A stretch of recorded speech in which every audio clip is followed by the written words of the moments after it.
Magandang oras mga kababayan, mga kagulinboy. Pag-usapan natin yung pagpasok ng dalawang US warship sa the Strait of Hormuz kaninang umaga. So ito yun, no? US warships cross Strait of Hormuz for the first time since Iran war began. Okay, bakit walang pumigil? Bakit walang humarang? Wala na nga silang barko eh. Wala nang Navy ang Iran, kaya walang humarang. Yung kanilang mga mosquito boats, nagsitaguan na yung maliliit na speedboat na mayroong mga machine gun. Nagsitaguan. Ang pumasok, mga destroyer eh. No coordination with Iran, US flexes naval power in the strait. Hindi na nagipag-coordinate ang Amerikana, oy, papasok kami dyan, mga damuho kayo. Wala. Walang coordination, talagang kung basketball pa yan, LeBron James eh. Talagang pinasok ni LeBron, di ba? Ini-slice yung depensa ng kalaban. Pinasok ko. Dalawang destroyer yan, pumasok. No coordination with Iran. US flexes its naval power. Ibig sabihin, pinapakita ng Amerika ang lakas niya na hindi sila nagugulat. O, di ba, anong nasasabi ng IRGC at yung mga channel diyan ng Iran sa India? Anong nasasabi nyo? Yung ibang channel sinabi na bumalik daw, natakot. Anong kinakatakutan? Wala na nga. Mga Sukhoi na lang ang nandyan. Anong kinakatakutan ng Amerika? Wala na. Pinapakita lang ng Amerika, anytime, anywhere, kaya nilang pasukin ang Hormuz. Kasi meron palang mga minesweepers ngayon na mga drones, maliliit na submarino ang Amerika, which is i-vlog natin yan mamaya kung gaano ka-epektibo ang mga sea drones na yun, mga maliliit na submarino, na siyang nag-disarm ng mga bomba diyan sa Strait of Hormuz. So eto, no coordination with Iran, nakapasok. Dalawang pandigmang barko ng Amerika. Ito, US destroyers moving towards Strait of Hormuz. Yan ang nakapasok, dalawa.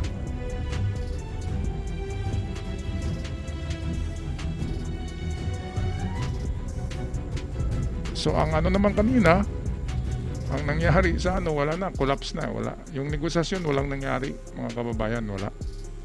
Huwag na nating pag-usapan yun. I-vlog ko na yung kanina. Wala talaga, negatibo.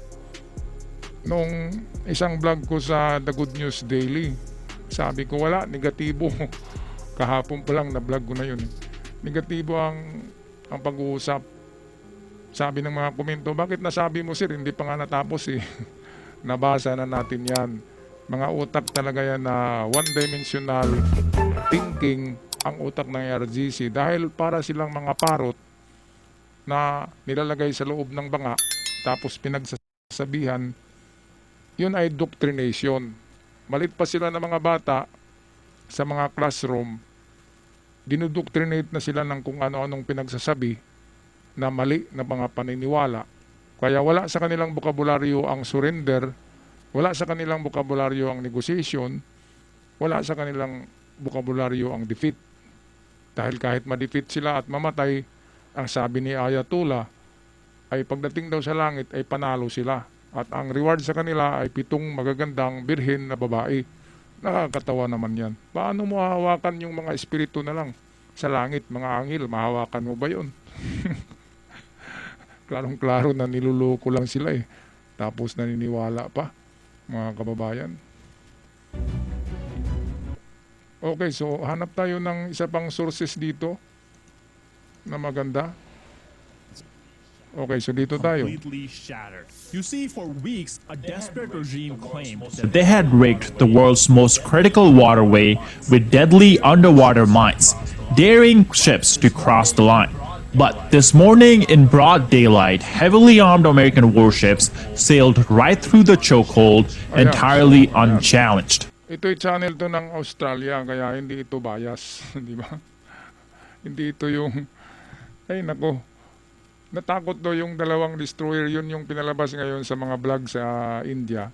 Dalawang destroyers ng Amerika bumalik daw dahil sa tinawagan daw ng IRGC na, uy, bumalik kayo. Sino sila napakinggan ni Trump? Kapag sabihin ni Trump na attack, attack talaga yan. Ngayon, ang direktiba ni Trump, linisin lang, tsaka i-rehearse yung pagpasok kung paano pasukin ang Strait of Hormuz. Kaliwa ba o kanan, di ba? Kasi merong mababaw na mga parte diyan. Kaya ito, pakinggan natin itong ating mga news channel from Australia. Claimed that they had the US military just called the ultimate bluff, and Iran's blockade has been completely shattered.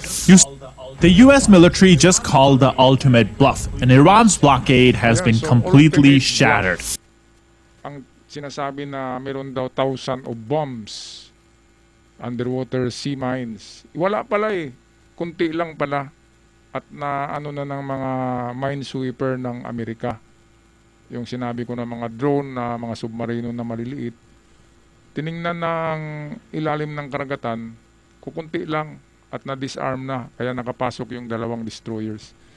Kaya napakalaking bluff. Nananakot lang ang Iran eh, para makahingi sila ng toll sa mga dumadaan na barko. Mantakin nyo noong nakaraang linggo yung pumasok doon, $3 million ang hiningi nila. Ngayon ay bumaba na $1 million na lang sa bawat barko na dadaan. Kaya pala kunti lang ang pumasok dahil napakamahal ng singil ng IRGC. Kaya nagkapira sila sa choke point na yan. Nagkapira sila sa choke point na wala silang binibenta na langis, kundi pananakot lamang. Para silang mga yung sa mga itong nanghingi ng tong sa mga sasakyan na dumadaan, di ba? Parang mga mafia na mga mga standby lang na mafia. Di ba yung mga sanggano? Parang ganun eh. Kaya ito patuloy tayo. You see, for weeks, a desperate regime claimed that they had rigged the world's most critical waterway with deadly underwater mines, daring ships to cross the line. But this morning, in broad daylight, heavily armed American warships Ayun. sailed right through the chokehold entirely unchallenged. This is the first. Mga kababayan, wala. Kahit ni isang speedboat na humarang, wala. Dahil sabi ni Trump, 158 naval assets ng Iran lahat lumubog to the bottom of the sea. At tinitirhan na ngayon ni yung yung mga creature sa animation, sila SpongeBob ba yun? Sila SpongeBob na ang nakatira doon. At saka yung mga mermaid na mga Mariel, di ba? Yun yung nakatira na ngayon eh. Sa lumubog na mga barko na yan. 158 naval assets, 158 na pakarami yan. Tapos pinalubog lang ng Amerika, pati submarino lahat. Lubog eh. Kaya ngayon ay maligaya yung mga sea creatures. Katulad nila SpongeBob, nila Nemo, yung si Nemo, di ba? Yung clone na isda. Tsaka yung sila Squidworm na kasama ni SpongeBob tsaka ni Patrick. Di ba? Napanood nyo yung mga animation na yun. Yung Under the Sea, sila sila Mariel sa Little Mermaid. Nandun na, ginawang tirahan yung mga barko nila. Kaya masaya ang mga isda. O balik tayo dito. First time something like this has happened since the war began. And it's happening right at a time when Iran needs all the leverage it can get to negotiate a deal that it can live with. Take a look. After all the complaining about the ceasefire, after threatening to back out unless the US convinced Israel to implement a ceasefire in Lebanon, Iranian officials did eventually show up to negotiations. In fact, they actually arrived in Pakistan Ayan, so before nauna the pa US palang plane delegasyon even ng landed. Iran, papunta ng Pakistan sa Islamabad. Ngayon, para sabihin na panalo sila sa gira na ito, ay binagsak nila ang usapan. Hindi sila nagipag-negotiate. Kaya walang nangyari sa negosasyon kaninang umaga, wala sa Islamabad. Kaya sayang na sayang ang oras ni Vice President J.D. Vance, nasasayang lang ang oras ng Amerika diyan.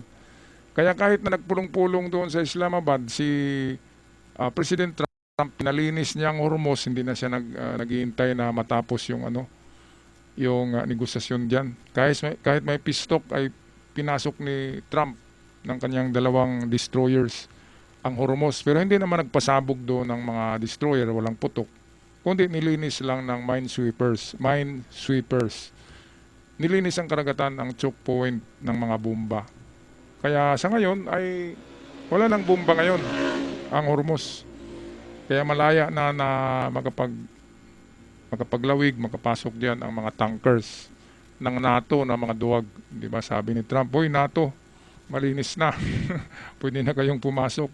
At kung takot pa kayo, sa amin na kayo bibili sa Amerika, marami kaming langis." Sabi ni Trump, bago siya uuwi, kukuha siya ng 2 barko diyan sa sa Kharg Island. 2 barko na punong-puno ng gasolina. Dalhin niya sa Amerika. Sabi niya kanina ni Trump. Kaya magaling talaga si Trump eh. Kung pag-usapan natin mga sanggano, mga mafia, mga gangster, ay wala kayo kay Trump. Yung mga gangster diyan sa Iran, gangster lang kayo sa mga eskinita. Si Trump ay gangster ng New York City yan. Malaking syudad ang pinanggalingan yan, hindi mga eskinita. Kaya itong Iran parang sa tundo lang to eh. Mga istambay ng tundo lang tapos magipaglaban kay Trump. Kung pag-usapan ay mafia-mafia lang wala kayo sa taktika ni Trump. Malayong malayo. Kaya wala. Parang liga ng barangay sa basketball kontra NBA. Yun ang comparison natin. Very next day, the U.S. Ayan. delegation landed too. Very next day, the U.S. delegation landed too. Vice President J.D. Vance got off the plane and Ayan, met so with dito natin Pakistani tapusin. officials before heading into Akala negotiations. ni Vance ay ugyang negosasyon. Pero kanina lang, nagpahayag siya, di ba? Sa ating vlog kanina ay wala. Negative Walang magawa Kasi ayaw magipagsundo ng Iran sa negosasyon. At bagkos, yung kanilang 10 points, 10 conditions na hinihingi na napaka-imposibleng ibigay, ay yun ang kanilang gustong tuparin o sundin ng Amerika. Pero yung kondisyonis ng Amerika, ayaw nilang sundin. Paano magtagpo yung dalawang negosasyon kung hindi nakikinig itong Iran at hindi sumasang-ayon sa kondisyonis ng Amerika? Ngayon ang Amerika ang may hawak ng alas Kumpleto ang alas ng Amerika, 4 na alas yan. Ang barahan ng Iran, wala nang ang cards, sabi ni Trump. You don't have a cards to deal with me. Ang natira sa inyo ay joker na lamang na card. Di ba yung joker, yung cover ng barahan na lang. Kaya bakit Iran ang mag-impose ng kondisyon? Wala nga silang card Talo na sila. Ang Amerika ang dapat sundin. Yun ang totoo niyan, mga kababayan. Kaya dahil walang utak, ang IRGC, may utak man yan pero hindi ginamit. Ang utak nila ay kasing talino lang ng mga aso natin. Yun yung totoo niyan. Kasi hindi nila ginamit Meron nga silang utak, hindi nila nagamit. Siguro ginamit nila 10% lang sa utak nila. Sayang yung utak nila Dahil sa doktrina yan ng Ayatollah. Kaya nagkaganon yung kanilang mga isipan. Alright, so anong masasabi niyo dito, mga kababayan? Sa pagpasok, sample pa lang ito 2 warships ng Amerika na punong-puno ng kargada, pumasok sa Hormuz, nag-flex, pinakita yung lakas, nagsitago ang mga maliliit na bangka ng mga pirata na yan, ng IRGC. Yung tinatawag na mosquito boats, swarm, marami yun. Mga speedboat yun na may mga basuka, may mga manpads na tinatawag, yung parang mga RPG, may machine gun. Nasa 30 to 30 to 60 daw yun na swarm na atake sabay. Paano nila i-swarm yung destroyer? Hindi pa nga sila, malayo pa sila, nakikita na sila Kaya wala na. Tapos na, kawawa ang Iran dahil sa desisyon nila na ibagsak ang usapan, ang peace talks. Sila ngayon ay mabaon sa kadiliman, and then may sulat sa history na katulad kay Saddam Hussein, a big losers. At sila'y kakainin mismo ng mga mamamayan nila dyan sa loob ng Iran. Sa kanilang mga pinahihirapan, pinapaslang, pinapatay na mamamayan, yun ang gaganti sa kanila at tatapos sa kanila. Yan ang sa tingin ko dyan. Ano ang masasabi niyo mga kababayan? Pag-comment sa ating comment section at sa ating mga bagong visitors. Maraming salamat sa pag-subscribe. Hanggang sa muli, paalam at ingat.